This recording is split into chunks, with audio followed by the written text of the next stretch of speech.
Beberapa hari terakhir, Putri Presiden keempat Republik Indonesia Yeni Wahid ini mencuat namanya diperbincangkan untuk menjadi cawapres Anies Baswedan. Nah, Yeni Wahid ini baru-baru ini juga menyatakan apabila dirinya diminta untuk jadi cawapres siap untuk di Pilpres 2024. Nah, meski begitu, ini Partai Demokrat yang merupakan bagian dari Koalisi Persatuan untuk Perubahan menolak melalui wasekjennya. Nah, seperti apa ini? Kita akan bahas langsung saja di program Sedang Viral bersama dengan pengamat politik Universitas Jenderal Sudirman, Indaru Setionur Projo. Halo Pak Indaru.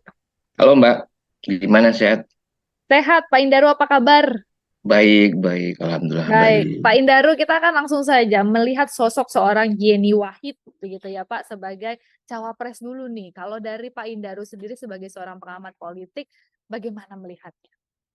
Iya, Mbak Yeni yang saya tahu ya dengan sebutan Mbak Yeni, siapa yang nggak tahu tentang beliau, putra negarawan, dan saya pikir kiprahnya di Indonesia juga bukan sesuatu yang kacangan lah ibaratnya begitu ya Mbak.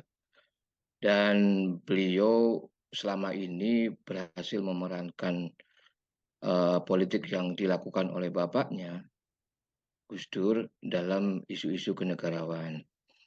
Ia pernah berkiprah dalam level partisan PKB, tapi beliau berhasil mencitrakan dirinya sebagai sosok yang menjadi penerusnya Gus Dur. Wacana-wacana toleransi, wacana-wacana kesetaraan, sampai wacana-wacana sebagai bentuk negarawan. Saya melihat bahwa sosok Mbak Yeni berhasil, walaupun tidak 100% dengan apa yang dilakukan oleh Gus Dur, minimal dia mengikuti secara dekat dalam jarak yang lebih konkret berkaitan dengan isu-isu yang selama ini diusung oleh Gus Dur. Saya melihatnya dia bisa menempatkan diri pada posisi sekarang sebagai negarawan. Itu Mbak Valer. Tapi kalau kansnya untuk menjadi cawapres sendiri, Bapak melihatnya seperti apa? Eh, ya kalau saya lebih melihat pada sosok di kalangan Nahdien ya. Saya pernah Hmm. berkomentar tentang itu bahwa memang tokoh-tokoh di Nahdien itu masih cukup apa ya seksi untuk kemudian dipertaruhkan dalam pemilih di Indonesia. Satu hal yang menarik, walaupun banyak tokoh-tokoh Nahdien yang kemudian muncul, eh, hanya beberapa tokoh perempuan dari kelompok-kelompok Nahdien yang eh, hanya beberapa orang lah yang saya pikir pantas untuk dicalonkan. Dan ini tentu tidak lepas dari kiprah tentang organisasi Nahdien atau NU yang kemudian eh, telah mewarnai perpolitikan di Indonesia. Dan 2024 saya pikir warna-warna yang berasal dari NU masih sangat kuat bisa mempengaruhi suara dalam Pilpres. Itu Artinya Mbak nama Ria. Yeni Wahid ini cukup kuat begitu ya Pak, apalagi di belakangnya ada suara NU begitu ya. Nah, Ya, tapi Pak kalau dengan Anies Baswedan gitu ya disandingkan dengan Yeni Wahid begitu ya. Nah, ini kan kalau Bapak melihatnya jika dalam koalisinya ini ya dalam koalisi Persatuan untuk Perubahan akan seperti apa jadinya? ya menjadi warna menarik ya. Mereka sama-sama dari kalangan ya generasi mungkin mungkin sih bukan milenial atau generasi Z ya, tapi mereka bisa mewarnai itu. Dan saya pikir mereka satu tipe ya.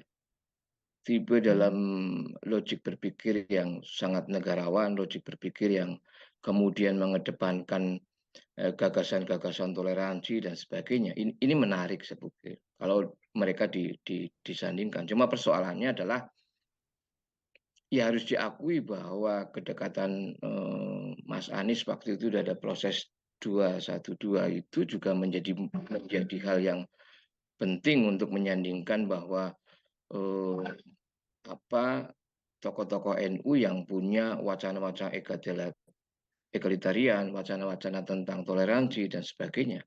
Sehingga bisa memberikan ruang yang cukup positif bagi Mas Anies kalau Mbak Yeni digait untuk menjadi cawapres.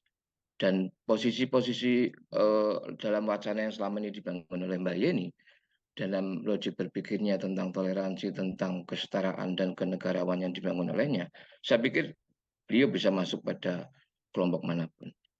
Oke, tapi Bapak kan melihatnya warna yang menarik nih begitu apabila Anies disandingkan dengan Yeni Wahid. Tapi kan kalau untuk koalisinya sendiri kita tidak lupa bahwa ada Partai Demokrat di sana.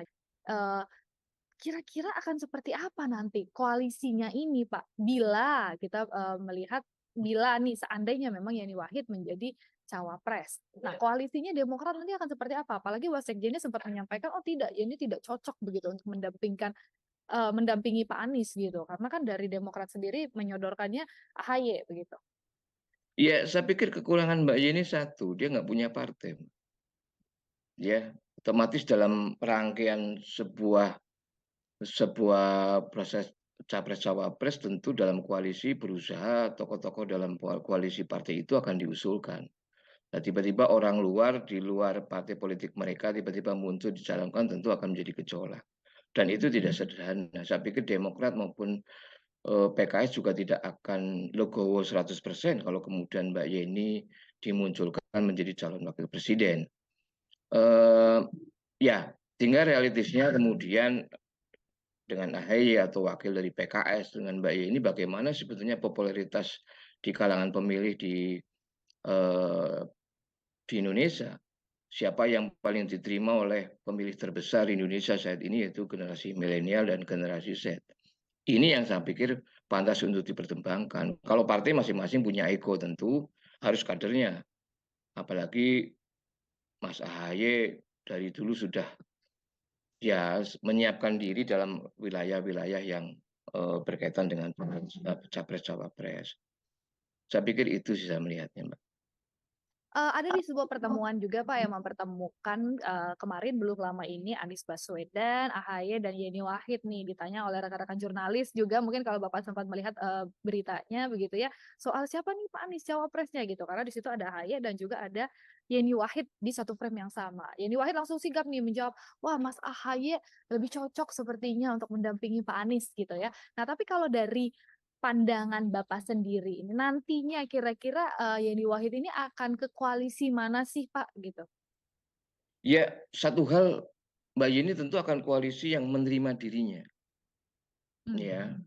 Apakah dengan Caimin kan sesuatu yang kita tahu semua.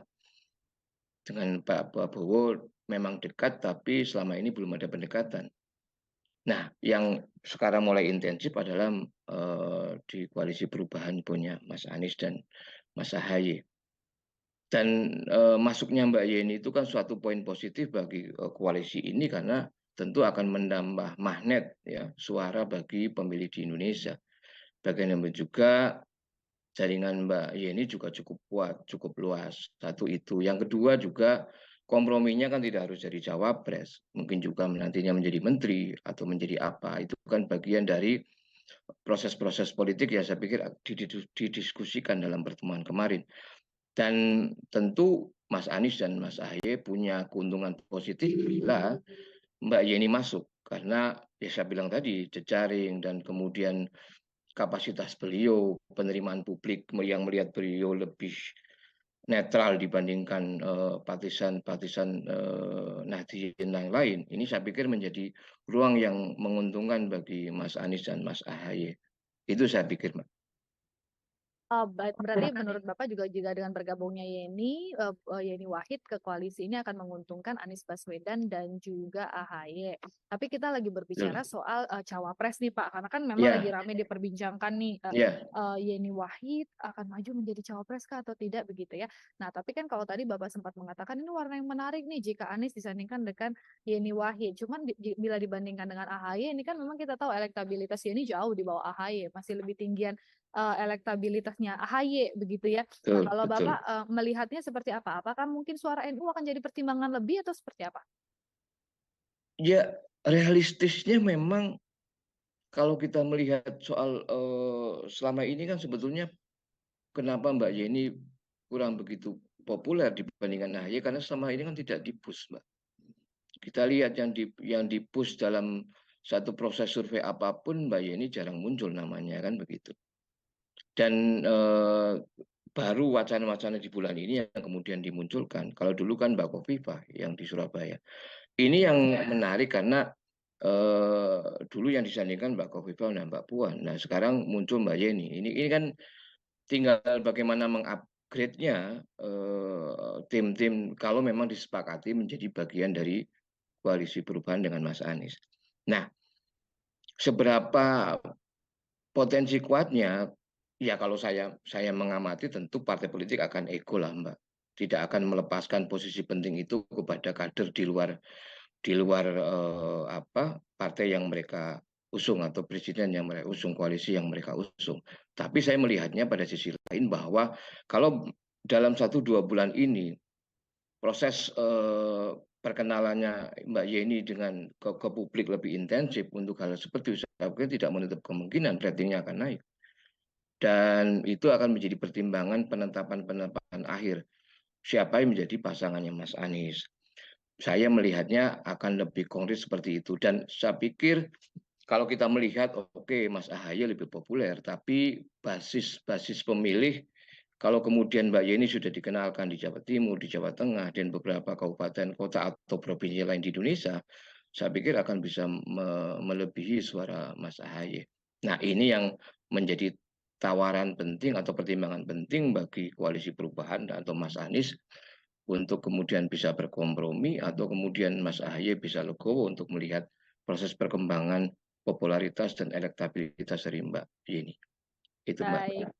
Baiklah Mas Indaru, artinya memang berbicara mengenai elektabilitas tadi, memang ini masih akan bisa terus berubah ya dengan Betul, seiring betul, berjalannya waktu nanti akan seperti apa pendekatan-pendekatan dari capres maupun cawapres ini sendiri gitu kan, itu juga betul, mempengaruhi rating betul, akan mereka sendiri seperti apa dan tentunya kita juga berbicara bahwa politik ini memang dinamis sekali Mas Indaru, nanti kita betul, akan lihat kira-kira ini berpasangan dengan siapa, ini dengan siapa, masih akan kita nantikan lagi ya, betul. tapi memang Poin ini isunya pentingnya sedang Mbak, hangat.